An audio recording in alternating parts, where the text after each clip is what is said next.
good afternoon, good evening, good morning, wherever you are.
Good and work.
Step by step.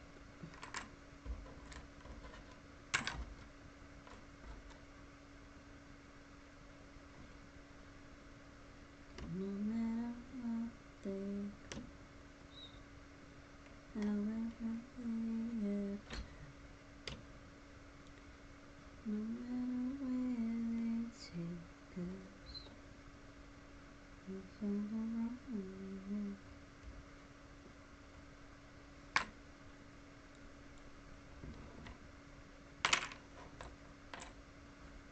Hello to the 2 people that are watching. I hope you're doing well. I am currently working on, just so you don't know, I'm currently working on this puzzle, and it's 100 that I wish it wasn't. I'm working on 1,000-piece Christmas cottage puzzle, but I'm thinking of it as a snowy cottage scene, but with the tree, with the Christmas tree. But that's how I'm seeing it. The actual finished size is 73 by 48.6 centimeters. That's what it says.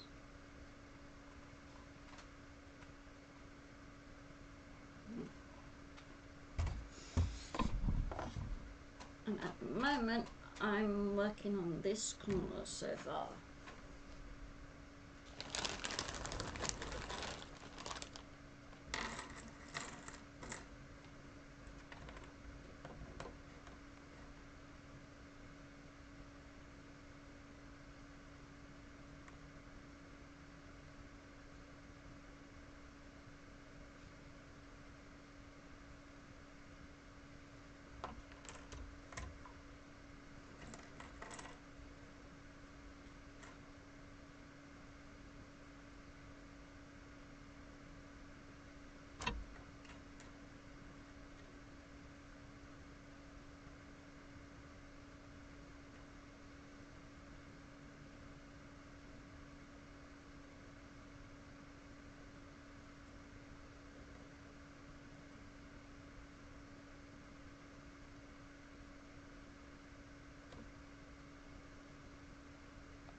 be right back.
I'm back. I'm back.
Yeah.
How's it going, Lynn?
I've got to have something on.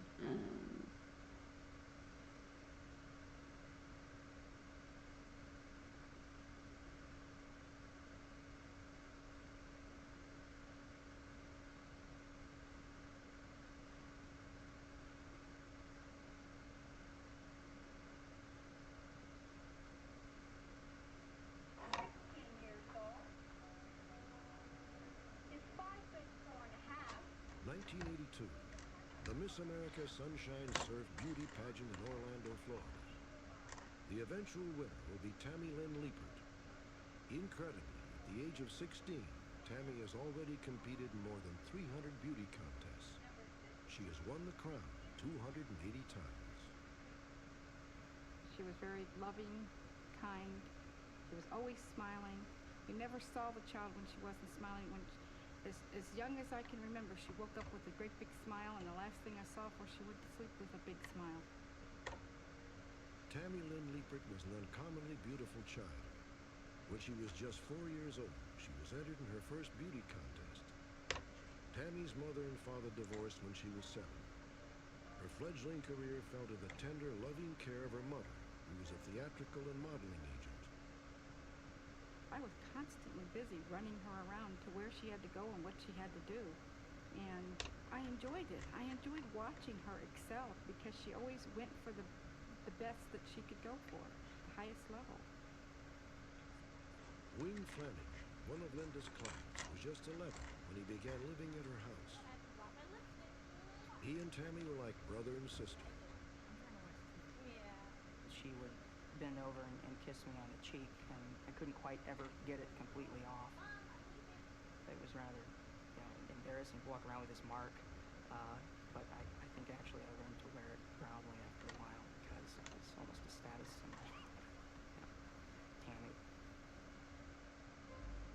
In July of 1982, Tammy Lynn was cast in the teen exploitation film Spring Break, which would go on to earn nearly $25 million at the box office. After Spring Break, Tammy went unchaperoned to an out-of-town weekend party. She came back and different person. Sometimes I'd ask her, what was on her mind, if anything was bothering her. And she'd usually evade the question. She'd change the subject, or she'd say, oh, nothing, and then try to laugh it off. Soon Tammy's behavior began to take on paranoid overtones.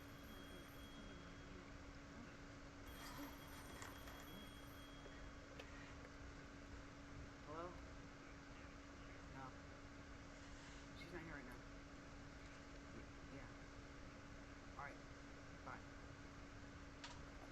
Happy now? Kenny, what's the problem? Come and talk to me. Kenny? I saw something off. Oh. Honey, what did you see? I wasn't supposed to say. She said that she saw something so horrible that she couldn't talk about it. Did I talk to you? And she said, Mom, what would you say if I told you somebody was trying to kill me? What are you talking about? Tammy can't tell anybody. I can't. What do you mean you can't tell anybody? You can I kept trying to find out who they were. Tammy, talk to me. She never would tell me. Tammy?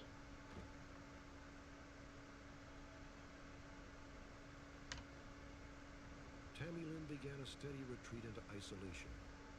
Linda and Wing had no way of ascertaining which of Tammy's fears were real and which were paranoid delusions.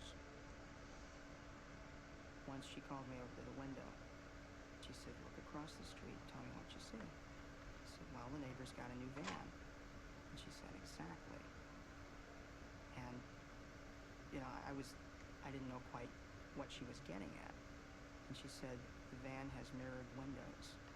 That means that they can see us, but we can't see them.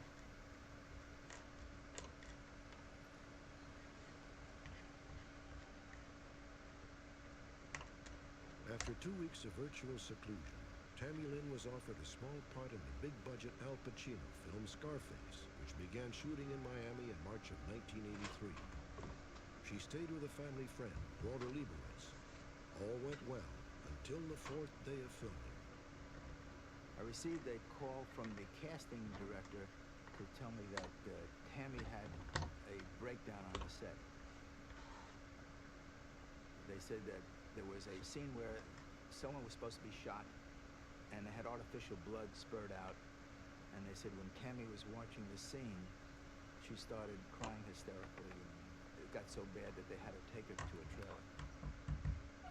Tammy, what's happening? They're gonna kill me. Who's gonna kill you? She was in a tremendous state of fear, anxiety, hysterically crying, saying something about money laundering, I don't know where to hide, things of that nature.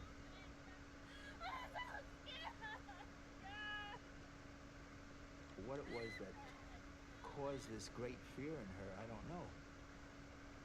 When I spoke with Tammy's mother, I told her that she should take Tammy to a doctor and also take her to the police to find out if the problem was psychological or if there was some basis in fact that someone was actually trying to kill her and get to the bottom of it. Tammy Lynn quit the film and went back to Cocoa Beach. At her mother's insistence, Tammy did talk to the local sheriff, but apparently never mentioned that she felt her life was in danger. Even with her family, Tammy's paranoia ran rampant. She became convinced that someone was trying to poison her. Why? Just do it.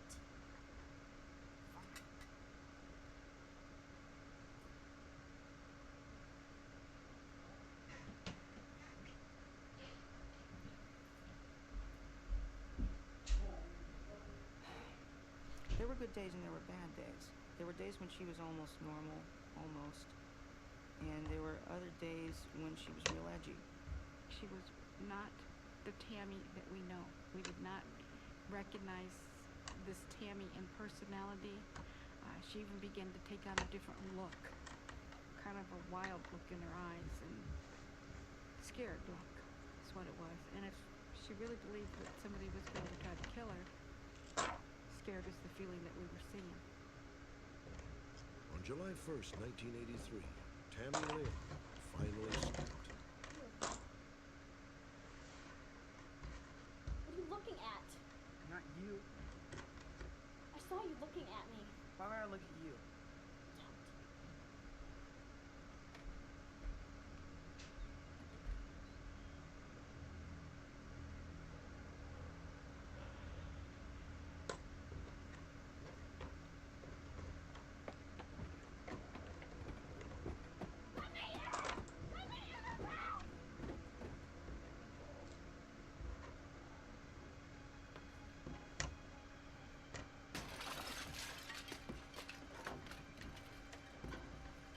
What are you doing?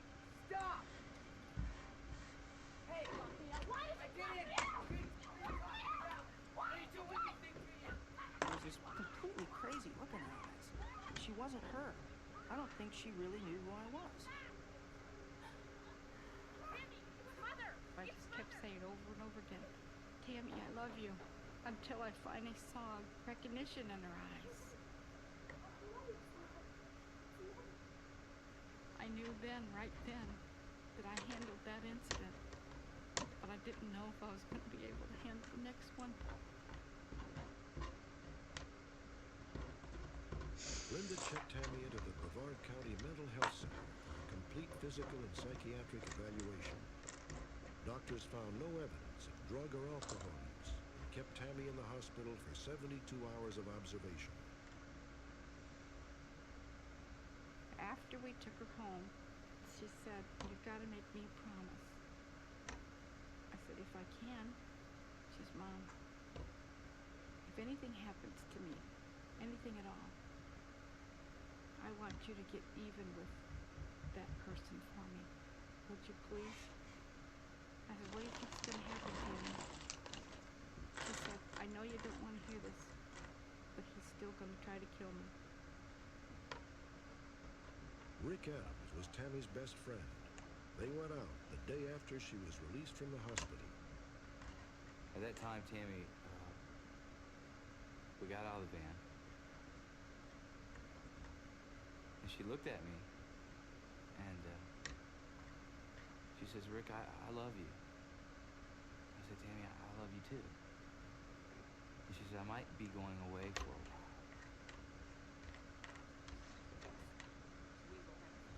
That next day, everything seemed to be extraordinarily normal. She seemed, I think, really be trying to impress me that she was okay. I'll be back in a little bit. Right. Love you. Bye.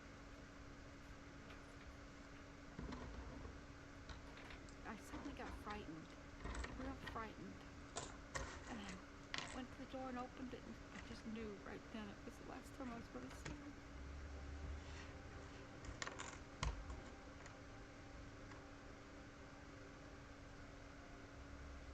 This friend picked her up at her home in Rockledge, Florida, and they drove to the beach.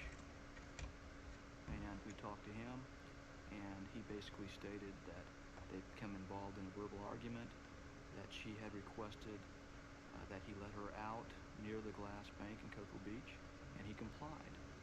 And as far as we know, that was the last person to see Tammy alive. Stop it! What do you want me to do? I just want you to shut up!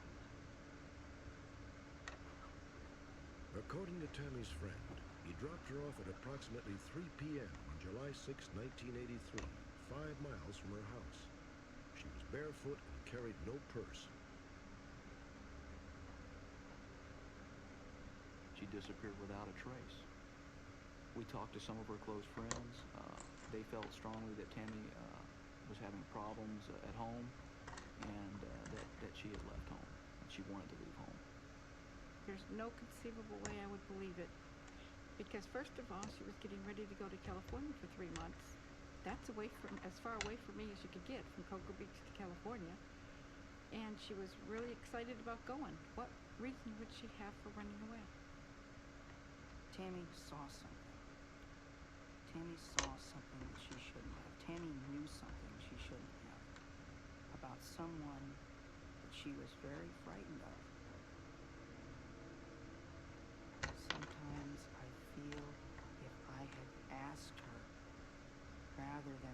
told her that it was in her imagination, maybe she would still be here.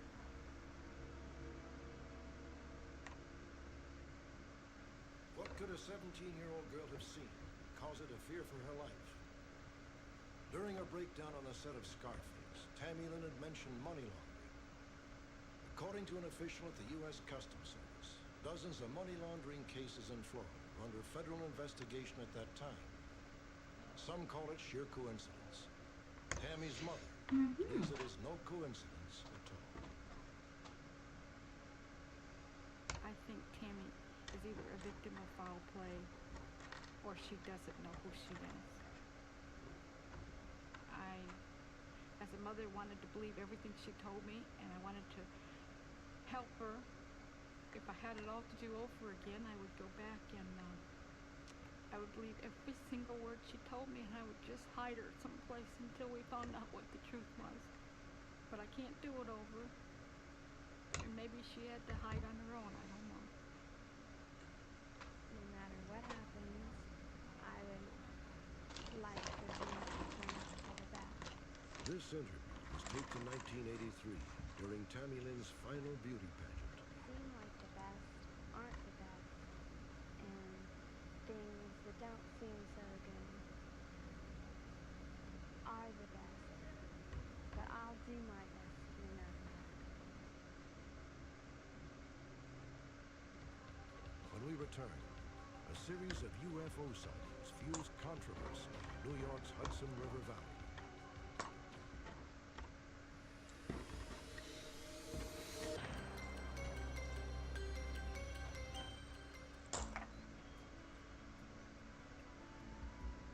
The quiet beauty of New York's Hudson River Valley belies its location just 40 miles north of the bustling streets of Manhattan. The valley is home to upscale professionals and retirees. They tend to be well-educated and cosmopolitan, hardly the type of people you would expect to be swept up by UFO fever. Yet that is exactly what happened to more than 5,000 area residents between 1983 and 1989. The epidemic of sensational UFO sightings in the Hudson River Valley lasted 6 years.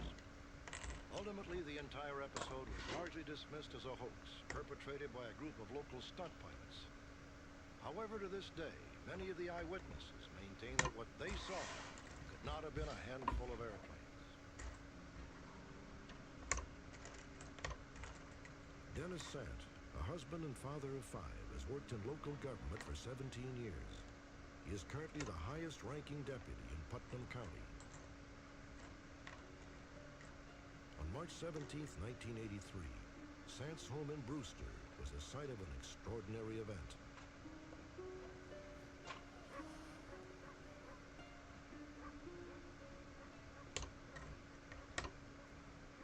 Come on and see this! A very large object. The structure of it was very dark gray, metallic, almost girder type looking. What is it? Girls, come on here and see this. The object seemed to be very silent. The lights were iridescent, bright. They stood out in the sky in 3 dimension. It looked like a city of lights just hung in the sky, all brilliant colors. At that time, the girls became very frightened and they ran inside the house. Then my son and I were just drawn underneath it. Felt very good about encountering a visual contact with the object.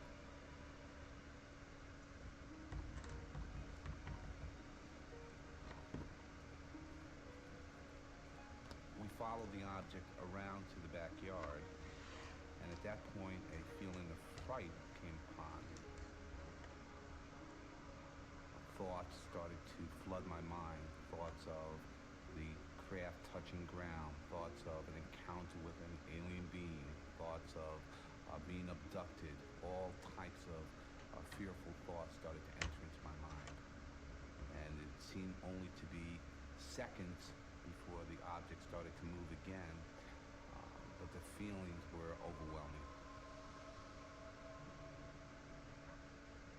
From beginning to end, the 19 or 20 minutes that I had viewed that craft was also a time of self-examination of myself and who I was.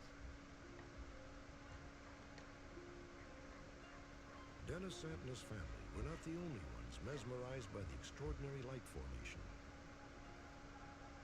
A few miles away, traffic screeched to a halt on Interstate 84 as a mysterious object hovered overhead. The Hudson Valley sightings had only just begun. I was sitting there looking at it, and I wasn't afraid. I was just amazed. I was in awe of it. I didn't know what it was. Officer Andy Sadoff, a 10-year veteran of the Newcastle Police, is also an instructor in criminal child abuse procedures. On March 24th, 1 week after Dennis Sant's sighting, Officer Sadoff was working routine traffic patrol. I was working a 4 p.m. to midnight tour and assigned to set up some radar to look for speeding cars. I had the radar set up, and I looked up into the sky and saw, coming from east to west, there was a series of lights.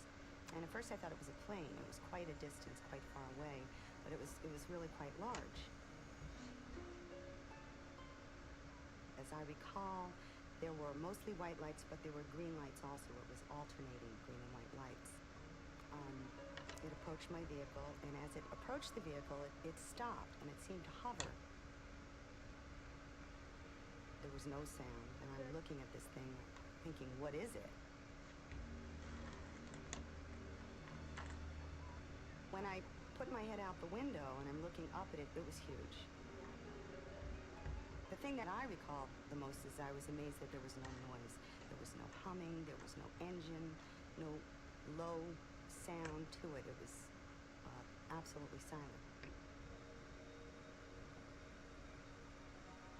Just seconds later, the eerie silence was broken. Another eyewitness report. Could you please send somebody else? I'm observing something incredible. Unit 5 to base. I'm seeing it too. It's hovering above my car. It's heading towards town. I'm following it. At the time that we started to transmit over the air, that was about the time that it started to move, and it moved very slowly, almost floated. And we followed it. We followed it until it disappeared off into the hills. I guess I was mostly curious as to what it could be, excited to try and figure out, well, maybe it's this, or maybe it's a government thing, but I wasn't frightened of it, no. There really wasn't time to be frightened of it. I was spending most of my time trying to figure out why there was no noise coming out of this thing, so. It was truly a flying city, if that's the way you want to call it. I mean, it was huge. Computer engineer Ed Burns is a retired senior manager for IBM. At the time of the sightings, Burns handled the company's contracts in Japan and South America. On the night of March 24th, at virtually the same time Officer Sadoff was pursuing the mysterious object, Ed Burns was driving home on the Taconic Parkway, 10 miles north of Sadoff's location. Out of nowhere, I got a lot of static on the radio. And I thought maybe I was on the wrong number, and I went over to turn the dial again, and that's when I looked up and saw this craft. It was a triangular chevron ship, and the back of that chevron had to be as large as a football field, at least. It was one solid piece of a chevron shape, and there was no noise. Seeing so close to the ground, it seemed like I could have thrown a rock at it, maybe. Ed Burns pulled off the highway and joined a group of motorists by the side of the road. All were gazing skyward, seemingly dumbstruck. It was so shocking. This one fellow that I was talking to never did answer me a bit. Isn't that incredible? you ever seen anything so huge? And he was just staring at this thing, and I remember the size of his eyes were so huge. He never did answer me at all. It seemed like I talked for an hour. It was probably only a minute. But I was so excited about it. I wanted to share whatever I was feeling at the time. Where was it from? I'm not into astronomy. Mars, I mean, I don't know the solar systems, but what I had witnessed that night was not from this planet.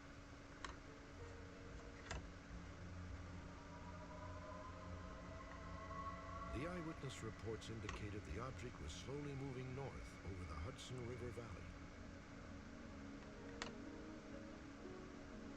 Officer Sadoff and at least 12 others saw it in Newcastle.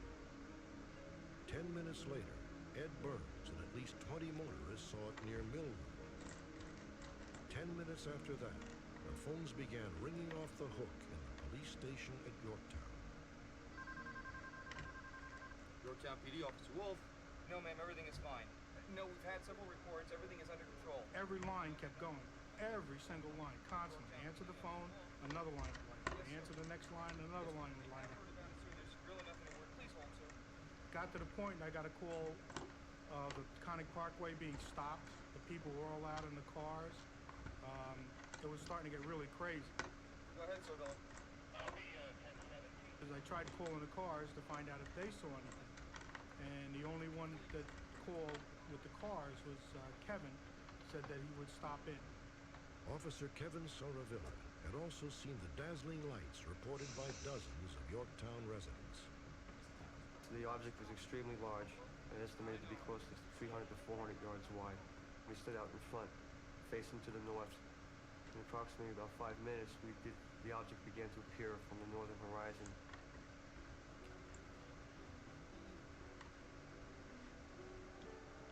Officers Wolf and Soravilla were standing side by side under the same sky, yet their accounts are entirely contradictory. It's gotta be a group of planes or something. I don't think so. Yeah, I think I see a wing in there. I don't think so. They don't look like planes. Officer Soravilla is convinced that what he saw was one large object with a number of small lights. There's, say, approximately 16, 18 lights running in a V formation, approximately 200 to 400 yards wide. I was staring in between the lights to see any type of a solid structure, where he may have basically been staring at the lights themselves. They look like airplanes to me, I says, Kevin. I says, you know, I live near an airport, so I see these airplanes every day. So as they were coming over, he says, well, you can't hear anything. I said, listen. But that, when we started hearing a drone, it wasn't one big solid unit. But if you looked at it for like a couple of minutes or even a fraction as it was coming over, I could see where some people would have gotten upset.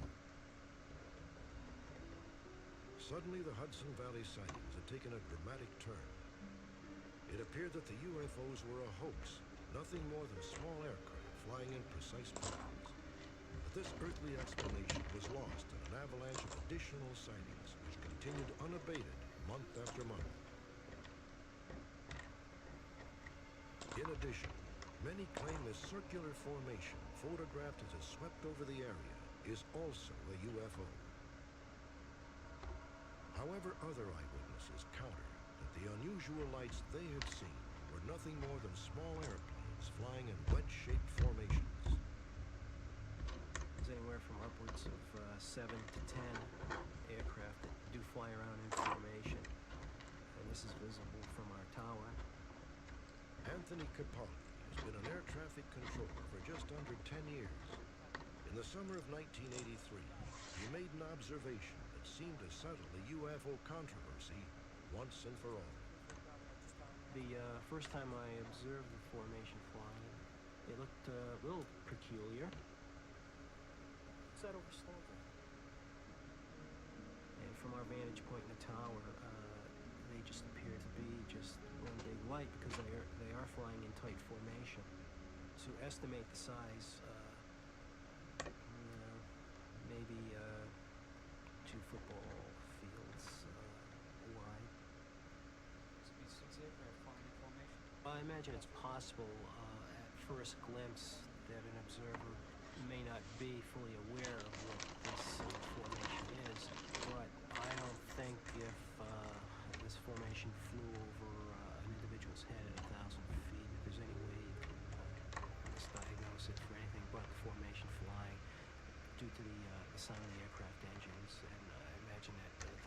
feet, you could really determine that it's aircraft. The UFO was surely seen before these hoaxer pilots began their night flights. And after these hoaxers began their night flights, people would call me up who had seen the UFO on previous dates and said, well, I saw something strange in the sky, but it wasn't the same thing that I saw a week before. It definitely was planes. So you had people who saw the UFO, and then you had people who saw the planes and were able to identify each as being something strange and something totally explainable. Oh, good God. I don't know. I'm going to tell you something, honey. I don't know what the hell it is. This home videotape showing a light formation above Brewster, New York, was taken July 24th, 1984 by local resident Bob Piuzzle. Philip in Broadmoor is convinced it shows a UFO. Being a scientist myself, I'm still waiting for it to be proved 100%, although it has been looked at by a number of photographic experts who indicate that the movement of the object on the video seems to be one rigid object and not individual objects. Plus, there were hundreds and hundreds of witnesses who saw the UFO and said it was something strange, but the night that the airplanes were seen, there were also dozens of witnesses who said, in fact, that they did see airplanes. This image was videotaped in June of 1984, also by Bob Piuzzle. Skeptics and believers all agree that it shows a squadron of small planes that some say are military aircraft. Did you hear the engine? If you look at that video, you can see that the lights are shifting position in relation to each other. The fellow who videotaped it is talking about he can hear the engines, he can see the stars as the object is passing over him. As a matter of fact, when that videotape was made of the airplanes, no one came forward to say they had seen a UFO. People called me and said they had seen airplanes flying in formation. But the night of the UFO sighting when the videotape was made, I had hundreds of phone calls to different telephone lines of people who had in fact seen a UFO. What is the truth about the spectacular light formations that cruise the Hudson River Valley? Were they aerial stunts performed by sophisticated pranksters, or UFOs of unknown origin? Even those who saw the same object at the same time cannot agree. I personally think that it was an airplane or people who were playing games trying to get a rush and an excitement out of making people feel, hey, there's somebody from another world here, where in fact they were just fooling people's minds. If it was ultralights, I'm a little amazed by the precision flying. I have to see it again to believe it. I'm not too sure.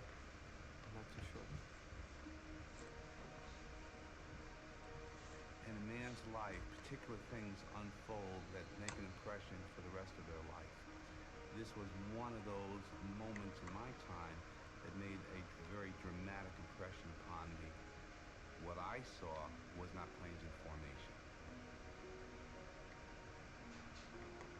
There was no shaking or movement or rocking back and forth of any of the lights. It was perfectly still.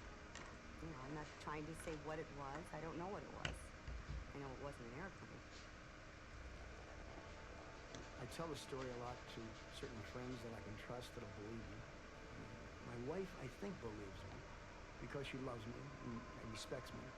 I don't know if my children do, but they love and respect me. But they also read the papers, I guess. And I guess about this 5 other airplanes, maybe they equate it to that. Boy, I'll tell you, I'll never forget that as long as I live. In 5 airplanes, it was not. In preparing to film this story, Unsolved Mysteries asked the alleged hoaxers to recreate one of their flights during daylight hours. No one was willing to be publicly identified. This may be because when flown at night, some of the maneuvers violate FAA regulations. According to Tony Capaldi, most of the formation flights took place on Thursday nights. It is interesting to note that less than 1/3 of the UFO sightings occurred on Thursday nights. In a moment, a young man dies under tragic circumstances.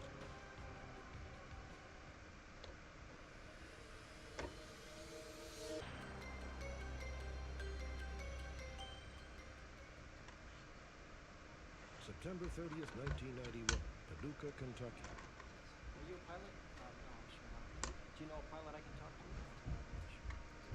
Just after 6 p.m., a young man approached Built your airport bridge yet? director Wes Weaver at Monkey. Paducah's small airfield. Listen, I'm really in a bind. I really need to get out west. You gotta know somebody here who can help me out. I kind of thought that maybe he was into something he wasn't supposed to be into, running from something. Because he honestly, he didn't act drugged up, and he didn't act like he was drunk, and he really didn't act crazy. He was kind of desperate. Come on, man. I mean, look, I got this jacket. No. Isn't there some way I can trade this jacket for a lift to one of the pilots around here? What began as an odd encounter soon evolved into a tragic and perplexing mystery. I finally just kind of told him no, Bit of a bother. and made it to the point where he should leave. And he stood around for a little while, and finally he went back through the hangar. 30 minutes later, Wes Weaver saw the stranger again. And he had the jacket on, and I thought it was kind of strange. So I kind of slowed down and watched, and I saw him run across the ditch and jump up on the fence and jump over and run towards the plane, and that's when I radioed for someone to call security. You better call security. We got a guy jumping over the fence at 2-2. Two other witnesses saw the young man run across the airstrip. Me and my husband was out in the yard, and this plane, pulled up, and we saw this guy running in the field. He run over to on the other side of the plane. Well, we never did see him no more. The way he was running to it so fast, he was up to something.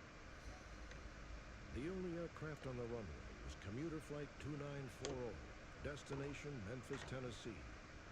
Just before sunset, at exactly 6:49, the plane was cleared for takeoff. Everything seemed normal. The plane got way up in the air, and I stood there, was watching. In a few minutes, I seen something fall. And I told my husband, I said, something fell out of that plane. As darkness fell, airport authorities mobilized an extensive search, looking for any sign of the man witnesses had seen. At the northern end of the airfield, Director of Airfield Services Ron Jones noticed a section of fence which had been damaged. Lying at the base was the body of the young stranger. It really hit me then that this actually happened, that someone actually got onto an aircraft some kind of way, and that someone had fallen to their death. No identification of any kind was found on or near the body. As we examine the hand, we note that the nails appear to be manicured and well-groomed. Blood tests reveal no traces of drugs or alcohol in the victim's system. We noticed that his body was well tanned and that there were not any tan lines. The pubic hair was shaved in a swimmer's type style, or of someone who may have been wearing tights.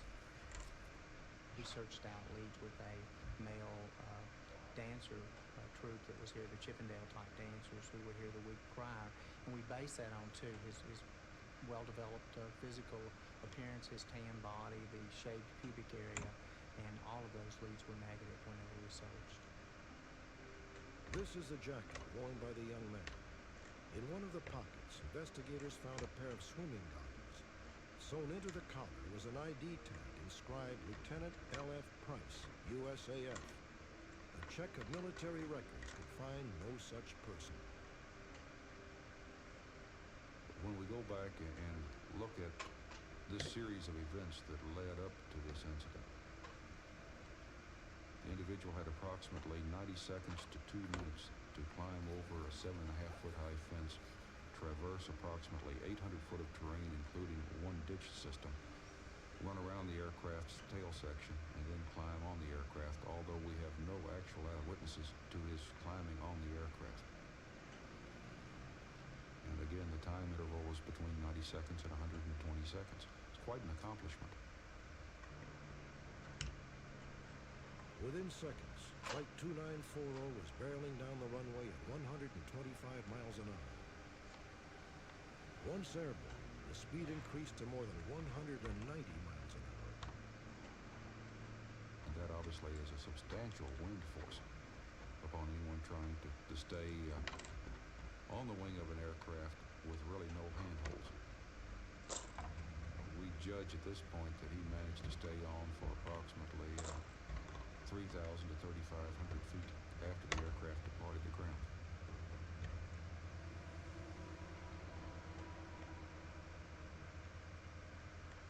I wonder what was so important to make him take a chance on trying to catch a ride on the outside of an aircraft.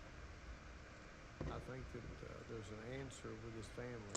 His family may not have even known that he was coming home. And I think that that's probably, if he could just get over that hurdle there, I think he'd find all right.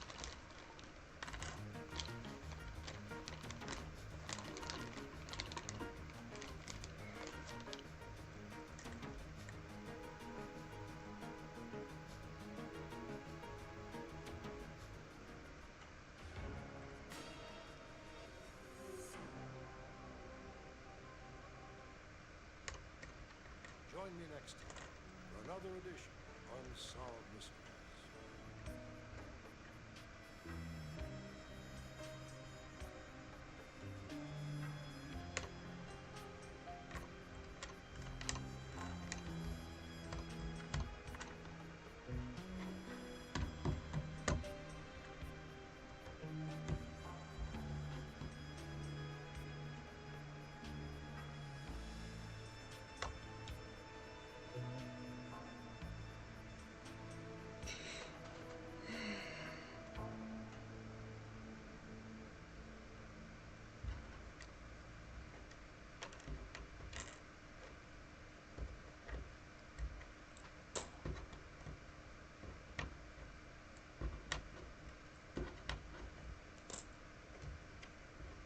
This program is about unsolved mysteries.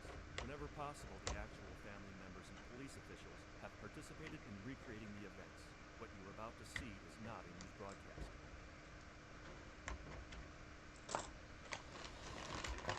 In 1977, a trip to Lake Champlain began as an ordinary summer vacation for Sandra Mancy. It turned out to be anything but ordinary, and Sandra took this remarkable photograph along the shore of the lake.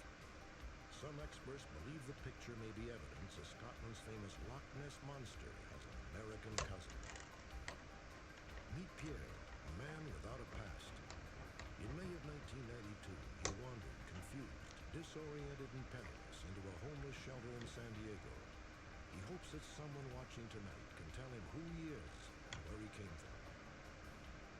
Todd Kelly and Christy Musfield were high school sweethearts until Christy went away to college and began dating another man. A few months later, Todd Kelly was found murdered, apparently the victim of a lethal lover's triangle. Also tonight, a woman has been reunited with her family after she watched her own story on Unsolved Mysteries.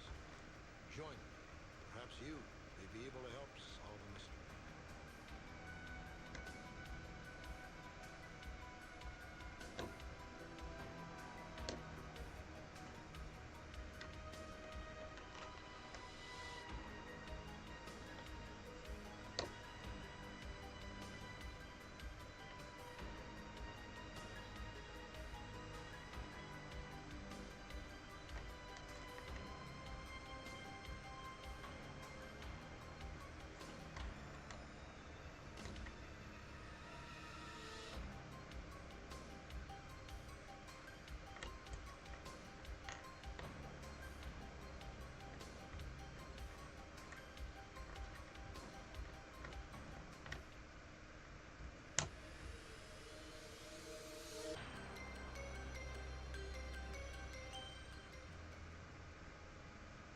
Hamilton, Indiana is a small lakeside resort town with just 684 permanent residents. In the summer, the population swells into the thousands thanks to vacationers looking for a tranquil escape. On August 9th, 1989, the peace and serenity of Hamilton was shattered forever.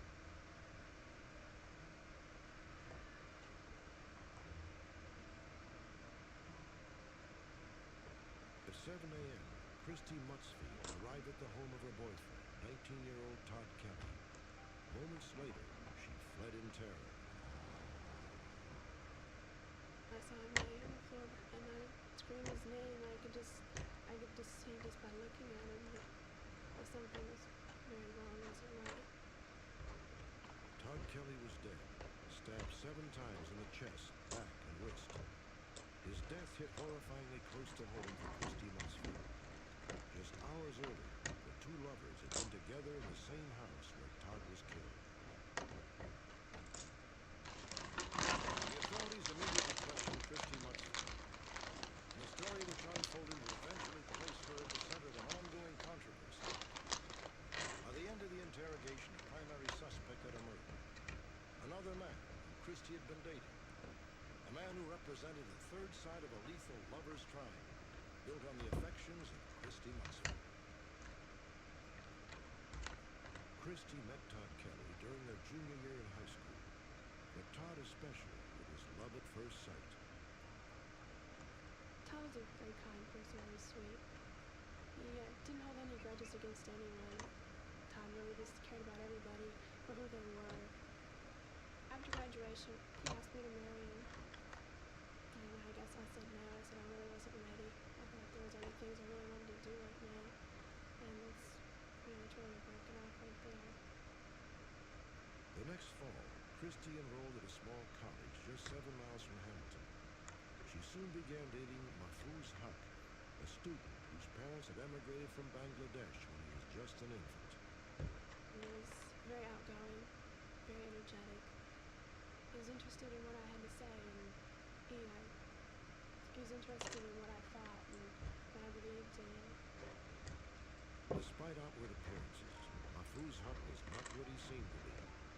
Shortly after he met Christy, Mahfouz and one of his friends were arrested for 3 separate robberies. In one of them, Mahfouz stole $100,000 worth of jewelry from his own aunt. He told me that he was Ollie's friend, and his friend was a pro at it. He'd been won in the United States, and he pretty much laid it all off on his friend.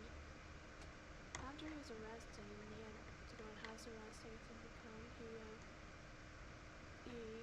became very possessive. And he said that if he ever saw me with anybody else, he would probably kill him and then kill me.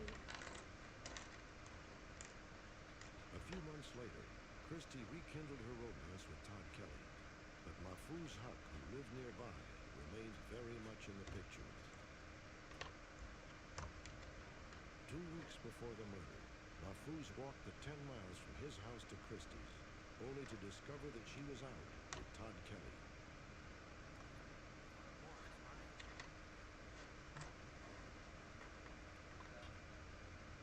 On August 7th, the day before the murder, Todd was at the home of a friend, Mike Coon, when Mahfouz appeared unexpectedly. That is true. Have we talked about this a little bit, or would you like to know? Mahfouz asked Todd if he was able to see him, and that time Todd had told him no. She told me she didn't know. Their voices were never raised or nothing like that. They shook hands. I mean, and really it seemed like it was pretty much all over and done with, 36 hours later, Todd Kelly was dead, and his house was swarming with police. Authorities were able to determine that Todd had died around 3:15 a.m. that same morning. Mike McClellan, the Steuben County, Indiana Sheriff's Department, took charge of the investigation. I'll do this They last bit. immediately noticed that the crime scene had been tampered with. It was obvious that the body had been cleaned up and then moved into the living room from another part of the house. Upon further check into the house, we noticed that there were no sheets on the bed in the bedroom. We also discovered a spot where there was blood on the floor in the bedroom by the bathroom door. It was very hard to find this at first because it had been wiped clean. We believed that the sheets were used to move the body and to clean up the crime scene. Oddly, the bed sheets had never been found. In the yard, police came across several cigarette butts. They matched the brand smoked by Mahfouz Haq. Authorities also discovered that Todd's car had been wiped clean of fingerprints and the keys were missing. They theorized the killer had planned to remove the body from the scene. We discovered that the headlights of the car didn't work. I believe that the suspect was going to try and use that vehicle to transport the body. I think his efforts were foiled by the fact that he didn't know that the car wasn't working. Police were convinced that the person who held the key to the investigation was Mahfouz Haq, who had now disappeared. They began to track his movements around the time of the murder. Between 11 p.m. and 1 a.m. on the night of the murder, 2 eyewitnesses claimed to have seen Mahfouz walking barefoot in the direction of Todd's house. At virtually that same moment, Christy Mutzfield and Todd Kelly were in bed at his house. When we were in bed, I heard noises outside. What's that? It's like something was outside. And Todd said it was probably just a dog because he had a dog kind of out back, and he said there's nothing to worry about. It was getting kind of late, and I told him I had to go home because I hadn't really been home for quite a while, and I knew my father would be upset. So we left, and he said he was going to stay up all night, and he wanted to get something to drink. Christy says that at 2:30 a.m. she drove Todd into town. She believes Mahfouz Haq entered the house while they were gone.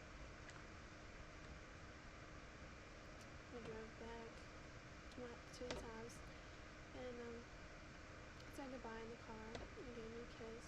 Forget to come back. Yeah. You don't. Don't forget. Christy says she dropped Todd off at approximately 3 a.m. The coroner determined that Todd was murdered within 15 minutes.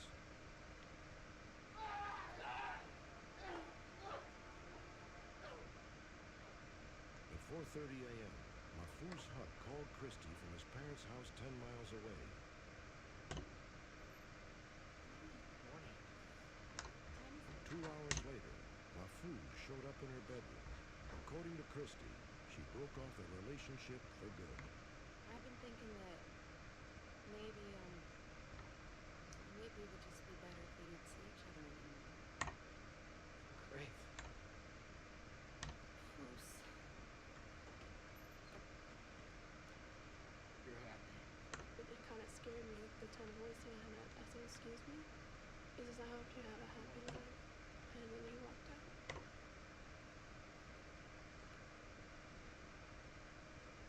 At first glance, the case seemed open and shut.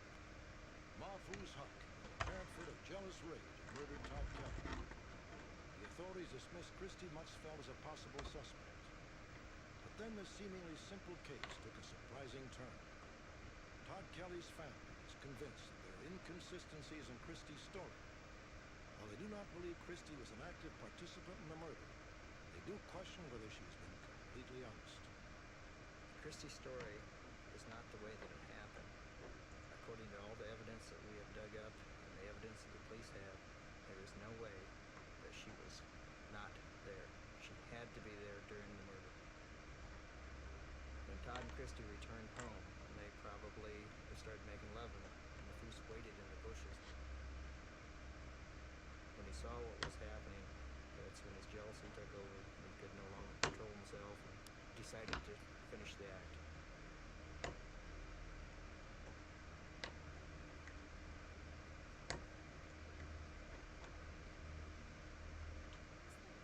When Christie said she heard the noise, it was Mahfouz coming in the door.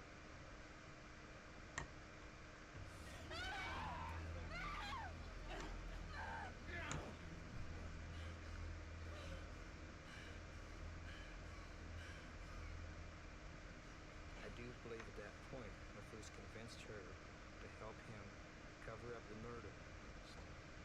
We do believe also at that point, Christie did help move the body. There was no drag marks on the carpet whatsoever. Mahfouz was not a large man. Todd was a good-sized fellow. It would have took a lot of strength to pick him up bodily and carry him out to the other room by himself. I don't know why they want to blame me.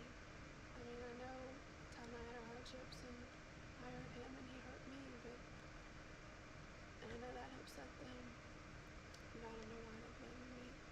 The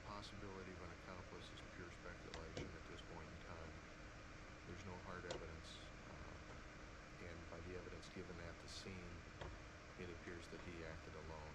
Todd died approximately at 3:15 in the morning.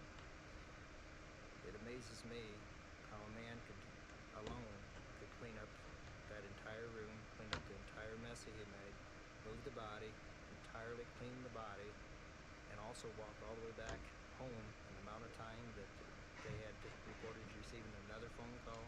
He had to have some help. Alright, I'm gonna call it now, everyone. Possibility he could have made it to Hamilton in back walking.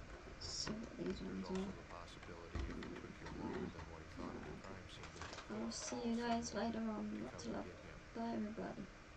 The Kelly family believes that Christie is the person who gave Mahfouz a